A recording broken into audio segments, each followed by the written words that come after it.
आज हम लोग केमिस्ट्री का अंतिम चैप्टर पढ़ने वाले हैं, ऑर्गेनिक केमिस्ट्री का। दैनिक जीवन में रसायन के बारे में पढ़ना है। हम लोग दैनिक जीवन में आम तौर पे हम लोग केमिस्ट्री का यूज कहाँ पे करते हैं, एवरी डे हम लोग यूज करते हैं, किस प्रकार से करते हैं, उसको हम लोग को समझना है।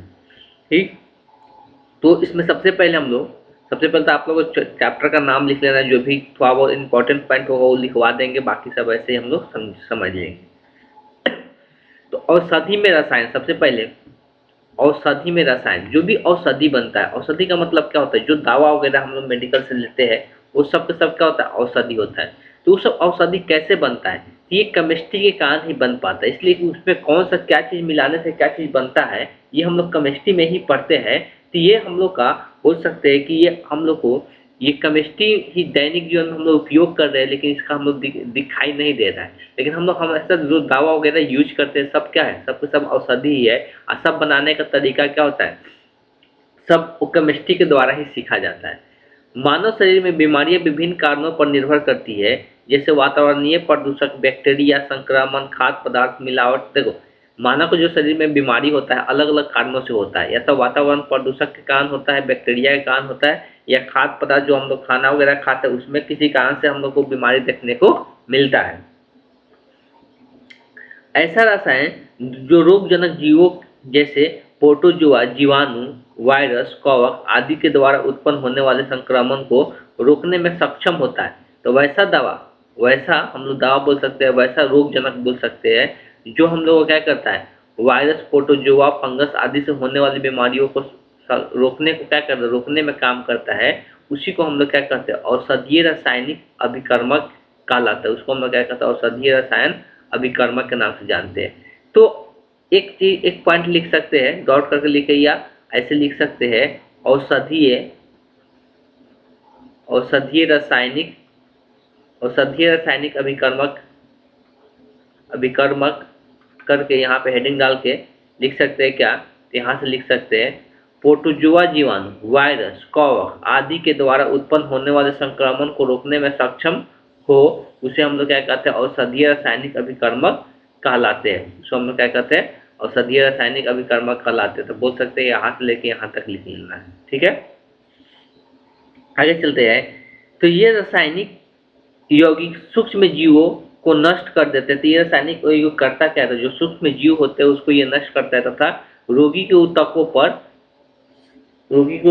पर गंभीर प्रभाव नहीं डालते हैं।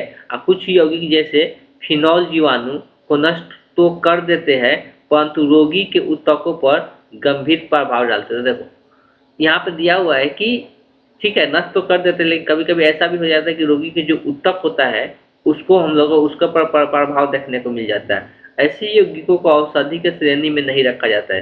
तो जो ऐसा काम करे कि एक चीज को तो मार दे लेकिन हम लोग दूसरे के शरीर में वो हानिकारक पहुंचाए, उसको हम लोग औषधि नहीं बोल सकते, उसको हम लोग दवा नहीं बोल सकते।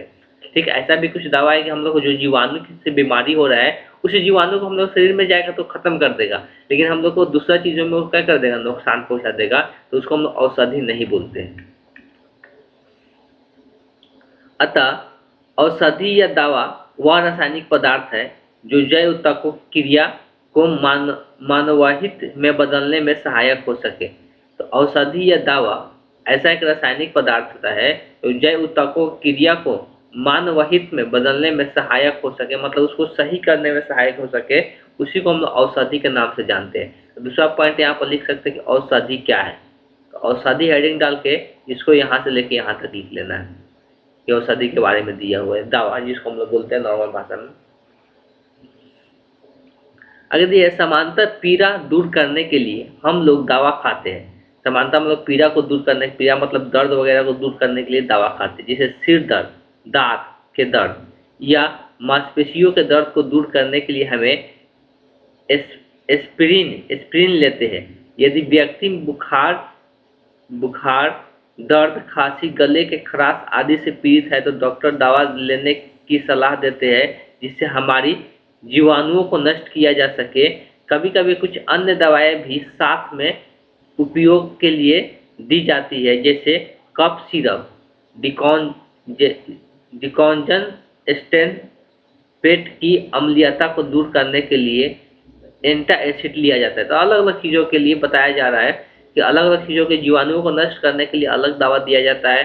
कुछ कफ सिरप होता है जो कि गला खराश वगैरह के लिए दिया जाता है। और कुछ हम लोग क्या होता है पेट में जो हम अम्लीयता हो जाता है, जो गैस बना देता है उसको हम अम्लीयता कहते हैं, तो उसको ख़त्म करने के लिए कुछ दवा का इस्तेमाल किया जाता है जो एंटासिड बोला जाता है। मतलब एसिड के अपोजिट दवा यूज किया जाता है कि एसिड को ख़त्म कर सके, तो उसका इस्तेमाल किया जाता है। चिंता या निद्रा के अभाव को दूर करने के लिए भी दवा लेने की सलाह दी जाती है। किसी का चिंता हो जाता है बहुत ज़्यादा या निद्रा मतलब नींद खराब हो जाता है, उन लोगों को भी दवा लेने की सलाह दी जाती है।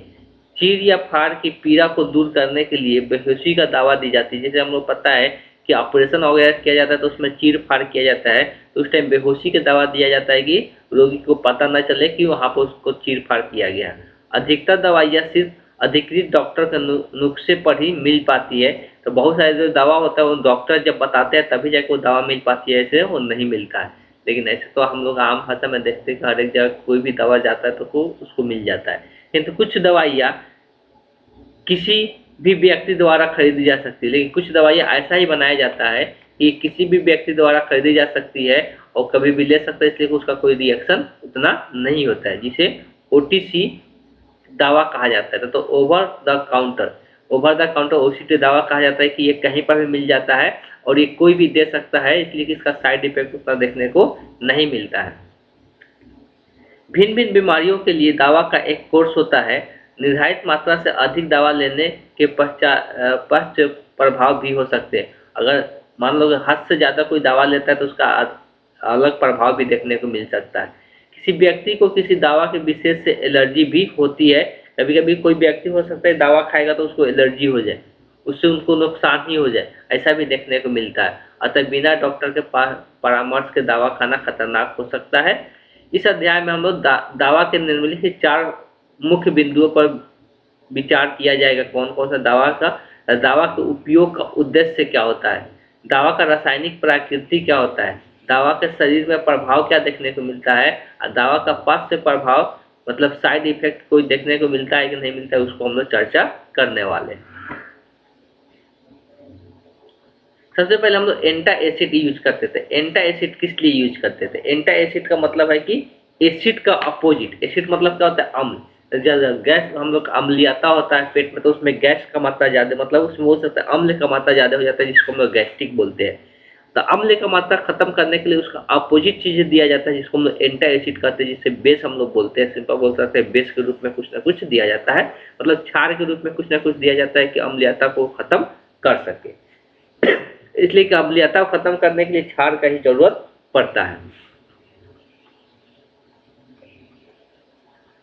हमारे पेट में हाइड्रोक्लोरिक अम्ल का स्राव होता रहता है। हमको पता है कि हमारे पेट में हाइड्रोक्लोरिक अम्ल, जिसको HCl भी बोलते हैं, इसका स्राव होता है खाना पचाने के लिए, जो हमारे भोजन को पचाने में सहायता देता है। लेकिन पेट में उत्पन्न होने वाले हाइड्रोक्लोरिक अम्ल की मात्रा सामान्य से क्या होता है, अधिक हो जाने पर पेट की अम्लीयता गैस से शिकायत होने लगती है। तो यही अगर मात्रा में ज़्यादा निकल जाए, अगर शरीर में HCl का मात्रा ज़्यादा हो जाए तो यही हम लोग गैस के रूप में देखने को मिलता है, जो कि अम्लीयता का शिकायत देखने को मिलता है।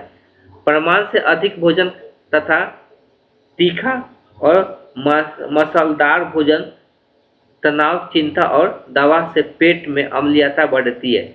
अगर कोई तनाव है, चिंता है या कोई दबाव है, उससे भी पेट में क्या होता है, अम्लीयता बढ़ता है। सबसे पहले ज़्यादा खाना खा लेने से या ज़्यादा मसालेदार खाना खा लेने से अम्लीयता का मात्रा क्या होता है, बढ़ता है, या चिंता वगैरह करने से भी अम्लीयता का मात्रा बढ़ता है।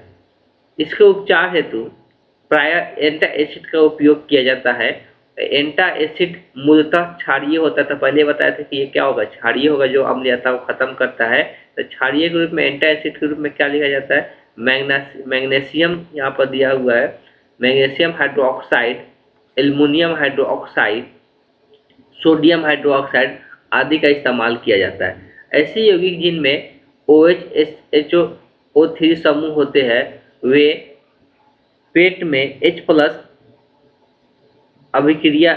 से अभिक्रिया कर अम्ल को उदासीन कर देता है। तो वही चीज लिखा हुआ है जिसमें OH समूह होना चाहिए, HOCO3 समूह होना चाहिए। ये क्या करता है, H+ से अभिक्रिया करता है, इसको उदासीन बना देता है। इसको क्या करता है, उदासीन बनाता है, जो कि यहाँ पर दिखाया भी गया है।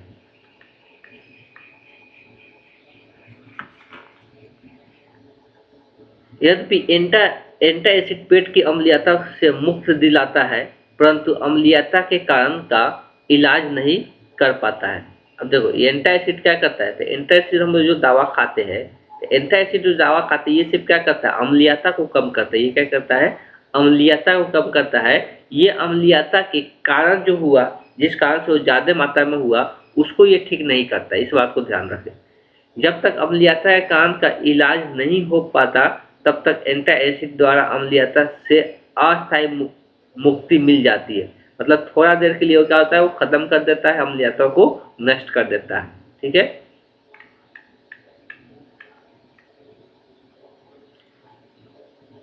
अगला दवा है, तो एंटासिड के बारे में समझ गए।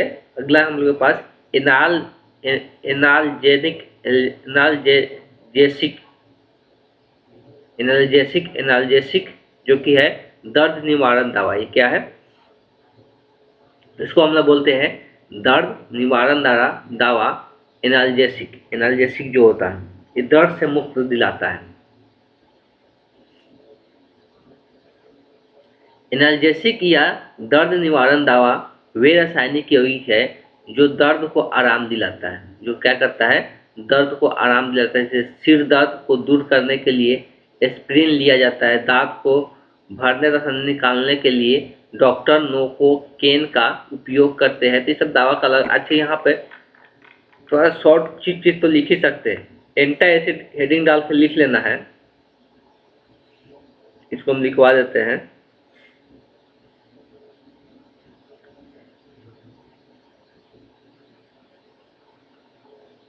लिख लेना है, हमारे पेट के अंदर अम्लीयता या गैस को खत्म करने के लिए एंटा एसिड दवा लेते हैं। एंटा एसिड दवा लेते हैं। एंटा एसिड दवा लेते हैं। ठीक है,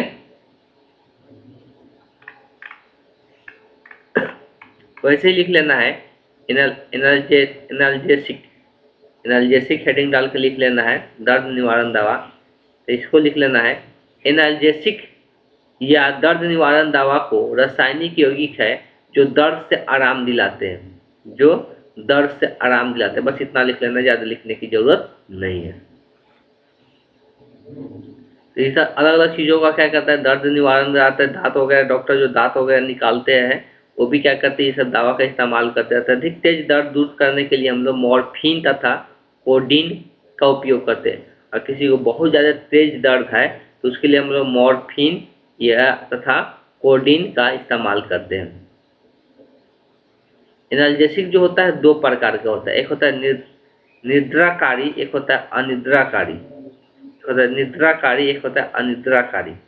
अब निद्राकारी क्या होता है, वैसे रासायनिक यौगिक जो निद्रा या बेहोशी उत्पन्न करे उसको निद्राकारी कहते हैं। अब देखो, सबसे पहले लिख लेना है हेडिंग डाल के, एनाल्जेसिक दो प्रकार के होते हैं। एक नंबर में निद्राकारी, दूसरा लिख लेना है अनिद्राकारी। फिर इसके बाद निद्राकारी का डिफिनेशन एक नंबर देके यहाँ से लिख लेना है, यहाँ से लेके यहाँ तक। तो वैसा दवा जो बेहोश कर दे, ऐसा दवा जो बेहोश कर दे उसको हम निद्राकारी कहते हैं। अधिकतर इतना लिख लेने के बाद, अधिकतर निद्राकारी दवाएं अफीम का उत्पन्न होती है। इसमें क्या होता है, अफीम का उत्पन्न होती है। इससे मुख्यतः कोडीन तथा हीरोइन के अल्पाधिक प्रभावकारी दर्द निवारण दवाएं है, परंतु इन दवाओं का उपयोग व्यक्ति इसका आदि भी हो सकता है। अब देखो, इसमें जो होता है हीरोइन और कोडीन जो होता है उसमें इसमें ज्यादा मात्रा मिलता है, जो कि ये मतलब नींद दिलाता है। और इसका कोई ज्यादा मात्रा में इस्तेमाल करता है तो उसका आदि भी हो सकता है, उसका रिडक्शन भी हो सकता है। मतलब वो हमेशा उसका यूज करने लगेगा। इस बात को भी ध्यान देना चाहिए निद्राकारी दवा यूज करने के लिए।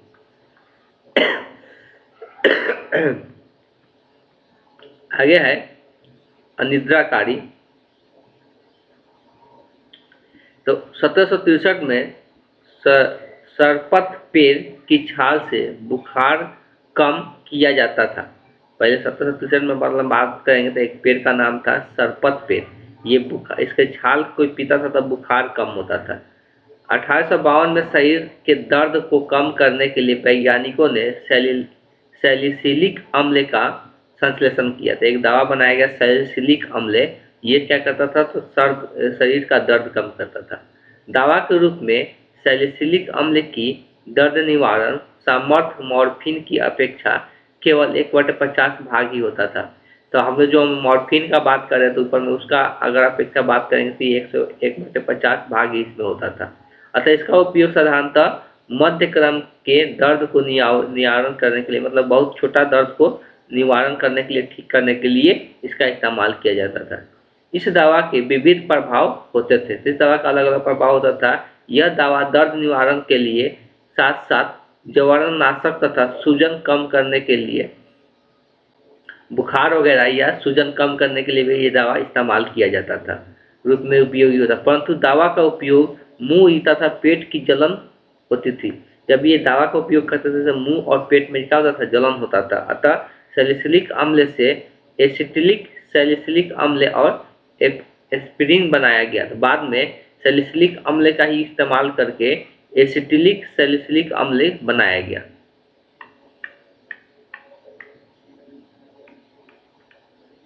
अच्छा, अनिद्राकारी के बारे में अगर लिखना चाहते हैं तो 2 नंबर देकर अनिद्राकारी लिख लेना है।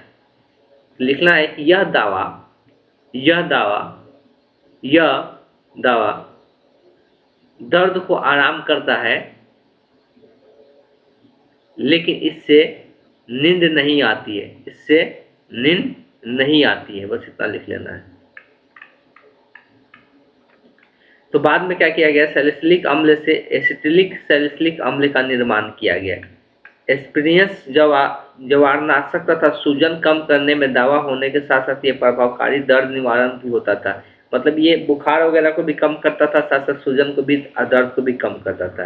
हृदय आघात से उत्पन्न दर्द को यह शांत कर देता था, क्योंकि यह रक्त को थक्का बनाने से रोकता था। और नए तकनीक के एस्पिरिन से पेट में लंबे समय तक जलन नहीं होता था। लेकिन जब ये बनाया गया तो ये ज़्यादा देर तक जलन नहीं होता था पेट में, जब इसको हम लोग खाते थे। एस्पिरिन के अलावा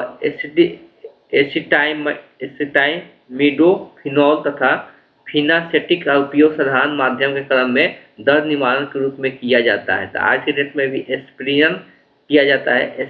एस्प्रिपन के अलावा एसिटामिडोफिनॉल तथा फिनासेटिक का उपयोग किया जाता है, जो दर्द निवारण के लिए इसका इस्तेमाल ज़्यादातर दिया जाता है। दोनों का यहाँ पर स्ट्रक्चर भी दिया हुआ है। जिन लोगों का एस्प्रिपन से एलर्जी होती है, जिन लोगों का इस दवा से एलर्जी होता है, वे उपरोक्त दर्द निवारक दवाओं का उपयोग करते हैं, जिसे ऊपर में ये 2 बताया गया, इसका इस्तेमाल करते हैं। इन दवाओं की जवर कम हो जाता है, परंतु ये सूजन कम नहीं कर पाता। आप देखो, जो ये दवा होता है ये तो जवर कम कर देता है, मतलब बुखार को कम कर देता है, लेकिन सूजन को कम नहीं कर पाता है। एसिटामिडोफिनॉल से आश्चर्य या शिथिलता तथा चिंता से मुक्ति मिलती है। मतलब बोल सकते हैं कि क्या बोलते हैं, चिंता और मतलब अंदर थरथराना होता है ना, वो सब चीज़ों से क्या करता है, ये मुक्त करता है। अलग यहाँ पर दवा का नाम दिया हुआ है एंटी माइक्रोबियल। मानव शरीर तथा जानवरों में विभिन्न बीमारियों को सूक्ष्म जीवों तथा बैक्टीरिया या वायरस या फफूंदी द्वारा होती है, और एंटी माइक्रोबियल दवा इन सूक्ष्म जीवाणुओं को वृद्धि को क्या करती है, रोकती है। तो एंटी माइक्रोबियल का काम क्या होता है कि जो हमारे मानव शरीर में जो सूक्ष्म बैक्टीरिया या वायरस या फफूंदी से होने वाली जो बीमारी होता है, इसको ये रोकने का काम करते हैं, इसको खत्म करने का काम नहीं करती। ये आंशिक रूप से समाप्त कर देती है। तो लिखा भी है कि आंशिक रूप से समाप्त करती है, आंशिक मतलब पूरी तरह से नहीं। एंटीबायोटिक या एंटीसेप्टिक तथा डिसइंफेक्टेड एंटीमाइक्रोबियम दवा कहलाता है। तो इसको अलग अलग नाम से भी जानते हैं, एंटीबायोटिक या एंटीसेप्टिक या डिसइंफेक्टेड एंटीमाइक्रोबियल दवा इसको हम लोग कहते हैं। तो एंटीमाइक्रोबियल दवा का काम होता है कि ये रोकता है किसके वृद्धि से, तो सूक्ष्म बैक्टीरिया का या वायरस की या फफूंदी की वृद्धि को क्या करता है, ये रोकने का काम करता है। तो यहाँ से एंटी माइक्रोबियल हेडिंग डाल के इसको यहाँ से लेके यहाँ तक लिख सकते हैं, यहाँ तक। एंटीबायोटिक के बारे में पहले हम लोग चर्चा कर रहे हैं। सभी दवाओं को एंटीबायोटिक सबसे महत्वपूर्ण है। इसका उपयोग बैक्टीरिया, वायरस, फफूंदी द्वारा उत्पन्न संक्रमण को विरोध करता है। अतः एंटीबायोटिक वह पदार्थ है जो सूक्ष्म जीवों जैसे बैक्टीरिया, वायरस, फफूंदी द्वारा उत्पन्न होता है तथा सूक्ष्म जीवों की वृद्धि को रोकने तथा नष्ट करने की क्षमता दोनों होता है। वृद्धि को भी रोकने का और नष्ट करने की भी क्षमता होता है। तो इसीलिए सबसे पहले यहाँ पे एंटीबायोटिक एक हेडिंग डालना है, एंटीबायोटिक, और इसको लिखना है यहाँ से। वह रासायनिक पदार्थ है जो सूक्ष्म जीव, बैक्टीरिया, वायरस, फफूंदी द्वारा उत्पन्न होता है तथा इसमें सूक्ष्म जीवों की वृद्धि को रोकने तथा नष्ट करने की क्षमता होती है। इसी को हम लोग क्या कहते हैं, एंटीबायोटिक कहते थे। यहाँ तक लिख लेना है पूरा, यहाँ से लेके।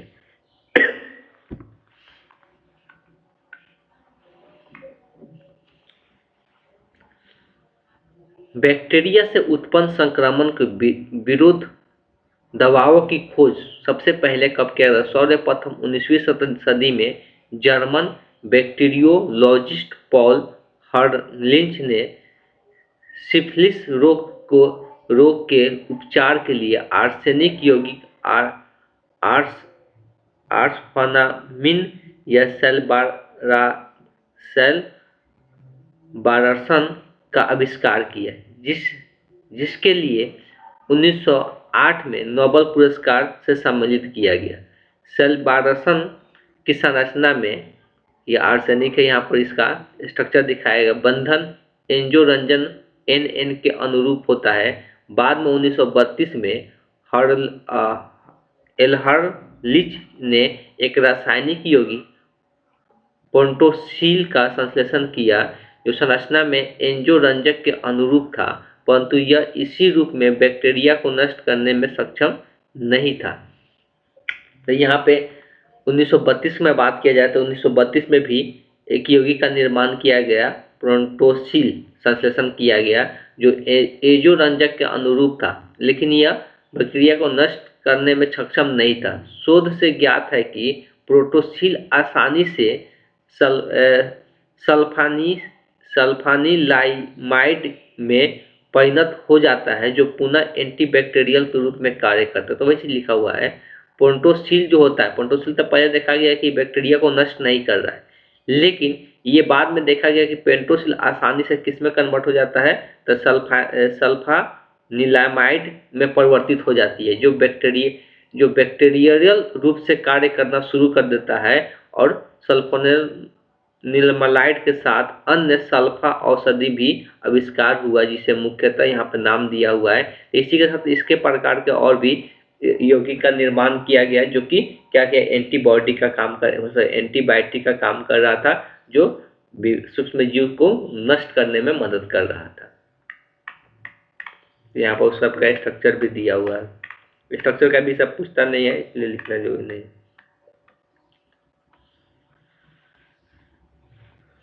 आगे दिया हुआ है, इन सल्फा औषधियों की सफलता के बावजूद 1929 में फ्लेमिंग द्वारा पेनिसिलिन के आविष्कार से एंटीबैक्टीरियल औषधि के क्षेत्र में क्रांति छा गई। लेकिन 1929 में किसका निर्माण हुआ? पेनिसिलिन का निर्माण हुआ, जो कि ये एंटीबैक्टीरियल औषधि में ये क्रांति ला दिया था, बहुत चेंज ला दिया था। पेनिसिलिन की खोज फफूंदी एनिसिलियम नोटेटम की द्वारा की गई थी। तो पेनिसिलिन की खोज किसके द्वारा किया गया था? ये फफूंदी से मिला था, और ये जो किया गया था पेनिसिलियम नोटेटम के द्वारा किया गया था। अब तक लगभग 500 से अधिक औषधि एंटीबायोटिक ज्ञात है। तो अभी तक अगर बात करेंगे तो एंटीबायोटिक दवा कितना बन चुका है? 500 से, जो कि सूक्ष्म जीवाणुओं को, वायरस को, फफूंदा को, सबको खत्म करने में मदद करता है। एंटीबायोटिक सूक्ष्म जीवों की वृद्धि को रोकने तथा सूक्ष्म जीवों को नष्ट करने की क्षमता होती है। एंटीबायोटिक में हमको अभी पता चल चुका है कि ये क्या करता है, किसी भी सूक्ष्म जीव को रोकने और उसको नष्ट करने की क्षमता होती है। सूक्ष्म जीव को रोकने की क्षमता वाले एंटीबायोटिक में प्रमुख है एरिथ्रोमाइसिन, टेट्रासाइक्लिन, क्लोरोमाइसिन, मायोसेटिक आदि, ये सब दिया हुआ है कि ये सब सिर्फ क्या करता है, तो एंटीबायोटिक जो ऐसा एंटीबायोटिक है जो सूक्ष्मजीव को सिर्फ रोकने का काम करता है। सूक्ष्मजीव को नष्ट करने वाले क्षमता वाले एंटीबायोटिक का प्रमुख नाम दिया हुआ है, तो सूक्ष्मजीव को नष्ट ही कर देता है, वो है पेनिसिलिन, इम्यूनो इम्यूनोग्लाइकोसिड, ऑफ्लोक्लासिस आदि, ये सब दिया हुआ है जो इसका करता है सूक्ष्मजीव को ये सब नष्ट करने वाला, ऊपर में जो दिया हुआ था सूक्ष्मजीव को रोकने का काम करता है।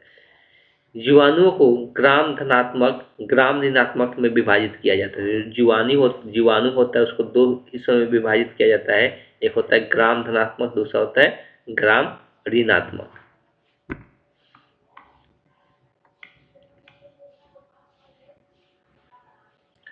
अच्छा, ये चीज लिखना चाहते हो लिख सकते हो लोग कौन, सूक्ष्मजीव को रोकने की क्षमता वाले एंटीबायोटिक, ये डॉट करके लिख सकते हो। ये इसमें जो 2-3 नाम दिया हो उस नाम को लिख सकते हो।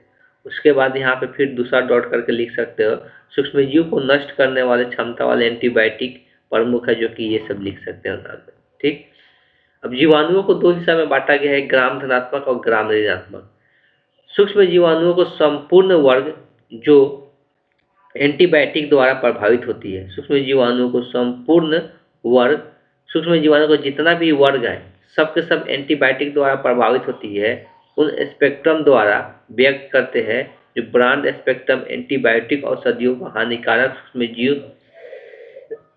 सूक्ष्म जीवाणु ग्राम धनात्मक एवं ग्राम ऋणात्मक के विरुद्ध प्रभावित होती है।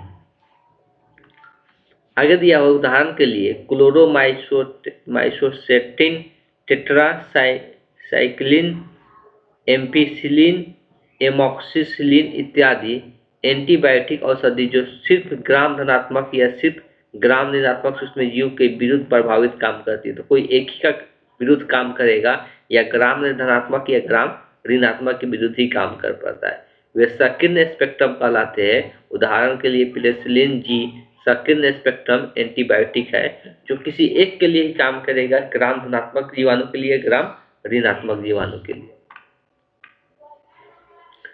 कुछ व्यक्ति पेनिसिलिन के संवेदी होते हैं, तो ऐसे रोगी जो पेनिसिलिन के शरीर में लेने के पहले इसके प्रति संवेदनशीलता की जांच करवा लेनी चाहिए।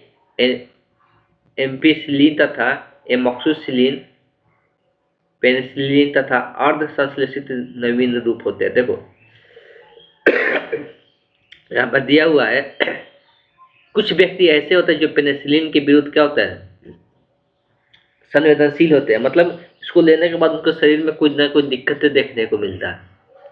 ठीक है, तो इसलिए पेनिसिलिन लेने के पहले शरीर का जांच करा लेना चाहिए। लेकिन कुछ ऐसा एंटीबायोटिक है जैसे एम्पिसिलिन है, एमॉक्सिसिलिन है, ये अर्ध संश्लेषित होता है, मतलब ये ज्यादा प्रभाव नहीं देखने को मिलता है इसके शरीर पर। ये व्यक्ति कोई भी व्यक्ति आसानी से ले सकता है।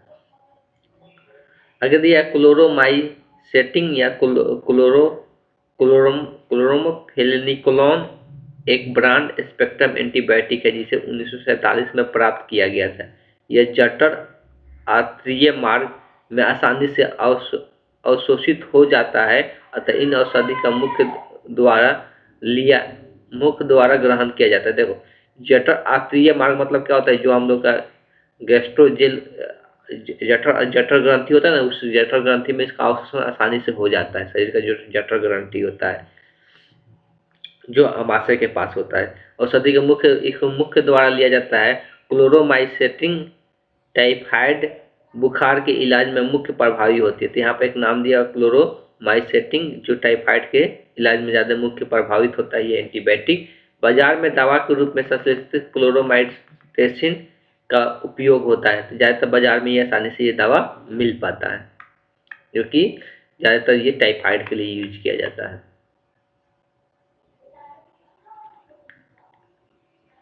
आगे दिया हुआ है एंटीसेप्टिक या डिसइंफेक्टेड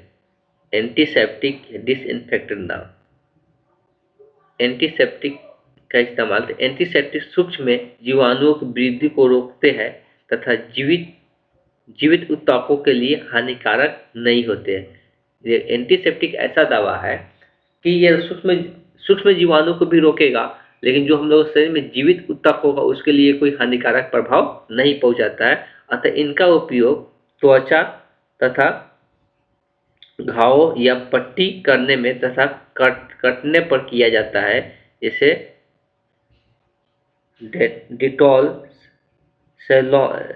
सेलॉन, बोरिक अम्ल। तो ये हम लोग बोल सकते हैं एंटीसेप्टिक वैसा दवा होता है जो मुंह के द्वारा नहीं खाया जाता है।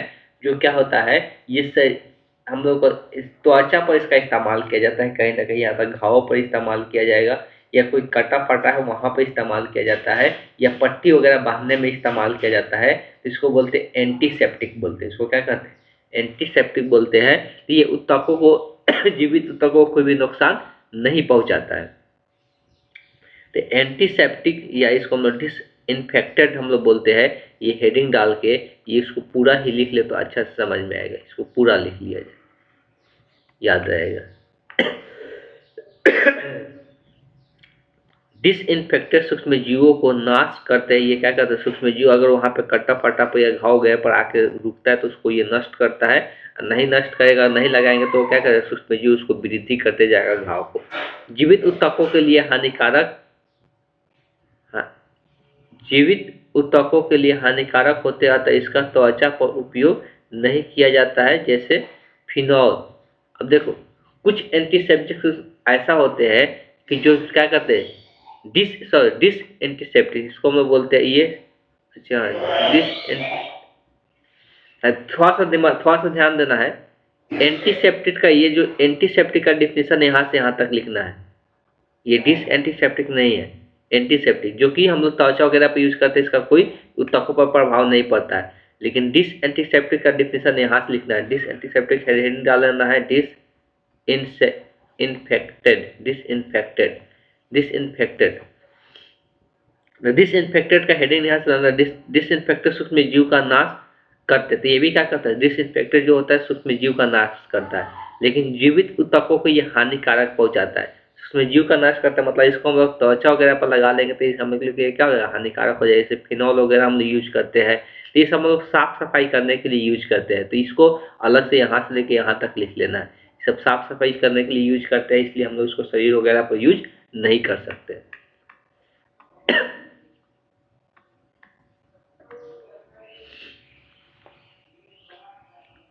अलग अलग एंटीसेप्टिक आता है, अलग अलग उसका हम लोग इस्तेमाल भी करते हैं। जैसे दिया हुआ उपयोगी एंटीसेप्टिक जो हम लोग के लिए फायदेमंद होता है, तो iodine, sodium hypochlorite, potassium permanganate, hydrogen peroxide, ethanol, quaternary ammonia लवण, फिनॉल साबुन, क्लोमारिन टी, आयोडोफोर। तो ये सब दिया हुआ है, जो कि कुछ नाम दिया हुआ है, उपयोग दिया हुआ एंटीसेप्टिक का, जो कि हम लोग के लिए हानिकारक नहीं होता है, ये फायदेमंद होता है। सब उपयुक्त antiseptic sodium hypochlorite, hydrogen peroxide, potassium permanganate के प्रभाव इनके ऑक्सीकारक गुण के कारक होते हैं, और ये मानव कोशिकाओं को ऑक्सीकृत करने में सक्षम होते हैं। अतः इनका उपयोग डिसइंफेक्टेड रूप से जीवाणुओं को नष्ट करने और अजैव वस्तुओं पर किया जाता है। इसका इस्तेमाल जो किया जाता है डिसइंफेक्टेड रूप से जीवाणुओं को नष्ट करने के लिए और अजैव वस्तुओं पर किया जाता है। मतलब ये जीवों को वस्तुओं पर नहीं किया जाता है, कौन, जो डिसइंफेक्टेड होता है। डिसइंफेक्टेड जो सामान यूज करते हैं हम लोग, तो ये सिर्फ अजैव चीजों पर, मतलब कहने वो बाथरूम वगैरह में, या हम लोग जहाँ पर साफ सफाई करना रहता है वहां पर इसका इस्तेमाल करते हैं। हम लोग किसी भी जीव के शरीर पर इसका इस्तेमाल नहीं करते, जैसे फिनॉल वगैरह ऊपर में भी एग्जाम्पल दिया हुआ था। एंटीसेप्टिक याद रखना, आप एंटीसेप्टिक जो यूज करते हैं हम लोग त्वचा वगैरह पे यूज करते हैं, लेकिन डिसइंफेक्टेड जो होता है उसको हम लोग त्वचा वगैरह पर यूज नहीं करते हैं। तो एंटीसेप्टिक के रूप में टीचर आयोडाइड का इस्तेमाल घाव या कटे पर लगाने पर किया जाता है। तो इस चीज को ध्यान में रखना है।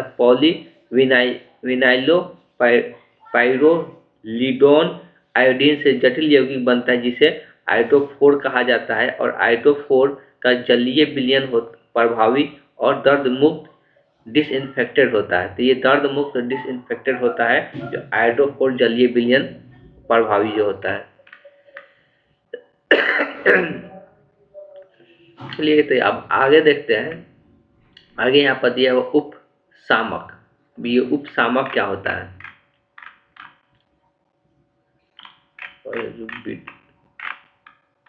क्लीन फोटो नहीं आया है किसी का।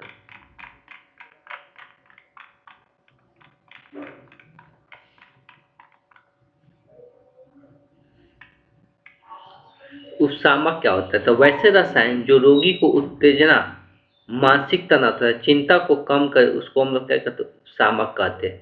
सबसे पहले उपशामक हेडिंग डालना है और यहाँ से यहाँ लिख लेना है। साफ साफ लिखा उत्तेजना, उत्तेजना को कम करे, मानसिक तनाव को कम करे, चिंता को कम करे, उसको हम लोग उपशामक कहते हैं। उसको किस नाम से जानते हैं? उपशामक के नाम से जानते हैं। उपशामक का दिमागी उपचार में व्यवहार होता है और ये मनोचिकित्सीय औषधि के नाम से भी जाना जाता है। मतलब ये दिमागी बीमारी को इलाज करता है।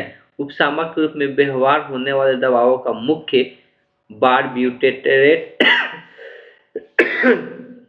ल्यूमिनल, सेकोनल, इक्वानिल नील और डाइजीपॉम, वेलियन तथा कंपोज। तो ये सब दवा का कुछ नाम दिया हुआ है जो उपशामक के रूप में यूज किया जाता है, जो दिमागी बीमारी के लिए, जो मानसिक तनाव से चिंता या बहुत ज़्यादा चिंता करता है उसको यह दवा दिया जाता है।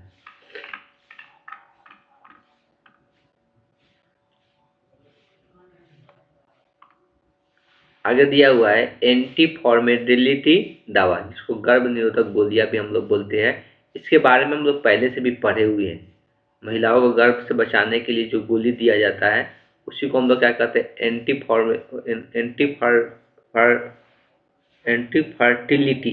फर्टिलिटी, इसको क्या बोलते हैं? एंटी फर्टिलिटी दवा। एंटी फर्टिलिटी जो महिलाओं को गर्भ निरोधक गोली होते हैं, जो गर्भ धारण करने से ये क्या करता है? रोकने का काम करता है। तो महिलाओं को गर्भ से बचाने के लिए अनेक संश्लेषित हार्मोन की बनी हुई है, हार्मोन की बनी गोलियां उपलब्ध है, जो बढ़ती जनसंख्या को नियंत्रित करने में गर्भ निरोधक दवा आज के लिए आवश्यक बन चुका है।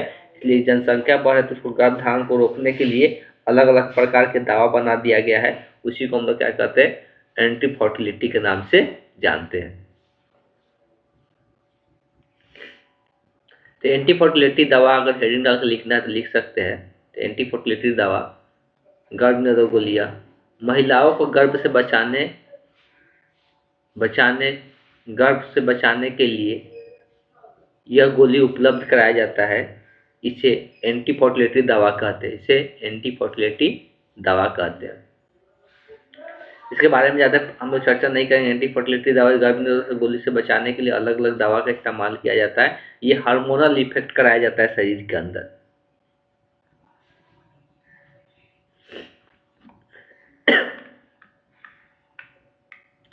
आगे जो है हिस्टोमिन, एंटीहिस्टोमिन या एंटीहिस्टोमिन दवा, इसको देख लेते हैं तब तक अगला क्लास में हम लोग पढ़ेंगे। एंटीहिस्टोमिन दवा, अब ये क्या काम करता है? एंटीहिस्टोमिन दवाओं का उपयोग हमारे शरीर में एलर्जी अभिक्रियाओं के उपचार में किया जाता है। हमारे शरीर में जो भी एलर्जी वगैरह होता है उसके उपचार के लिए एंटी हिस्टोनिक दवा का इस्तेमाल किया जाता है। वातावरण में उपस्थित धूल कण पराग के कारण कुछ भोज्य पदार्थों द्वारा हमारे शरीर में एलर्जी अभिक्रिया करती है। जैसे भोज्य पदार्थ खाते हैं तो इसके द्वारा हमारे शरीर में आ जाता है धूल कण या पराग। परिस्थिति के हमारे शरीर में खास कोशिकाओं द्वारा हिस्टोमिन मुक्त होती है। परिणाम स्वरूप हमको छींक आने लगता है, नाक बहने लगता है।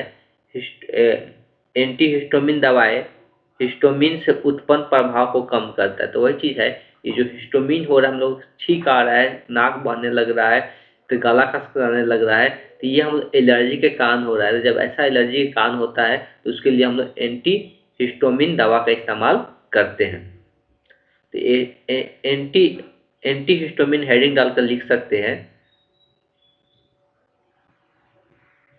एंटीहिस्टामिन दवाओं का उपयोग हमारे शरीर में एलर्जी के उपचार के लिए किया जाता है। हमारे शरीर में एलर्जी के उपचार के लिए किया जाता है। बस इतना लिख लेना, हमारे शरीर में एलर्जी के उपचार के लिए किया जाता है। चूंकि एंटीहिस्टामिन अणु की संरचना हिस्टामिन के समान होती है, अतः यह हिस्टामिन की तरह आचरण कर उसका स्थान ग्रहण कर लेते हैं और हिस्टोमिन की क्रिया को रुकावट डाल देते हैं। अब वही चीज लिखा हुआ है, एंटी हिस्टोमिन दवा हिस्टोमिन के समान बना दिया जाता है। अब ये जो हिस्टोमिन प्रभाव डाल रहा है उसी के जगह जाके ये जगह ले लेता है, जिसको उसके प्रभाव को ये क्या कर देता है, नष्ट कर देता है और ये अपना काम शुरू कर देता है, जिससे हम लोग को उससे एलर्जी नहीं होता है। आगे जो अब हम लोग पढ़ना है खाद में रसायन की, खाद हम लोग जो खाना खाते हैं उस खाद में रसायन क्या क्या हम लोग उपयोग करते हैं, किस प्रकार से उपयोग करते हैं, उसके बारे में चर्चा करना है। तो इसको हम लोग अब नेक्स्ट क्लास में करेंगे। तो आज क्लास को हम यहीं पे एंड करते हैं।